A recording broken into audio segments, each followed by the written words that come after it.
содан кейін тек профит мына жерлерге қоюға болады негізі, 1,40, 1,50-лерге дейін.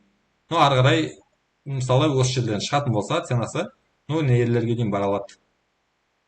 Сол үшін тек профит в основном қоймаймын мен. Бірақ бұл жерде фичте күнделікті бізден комиссия жейді.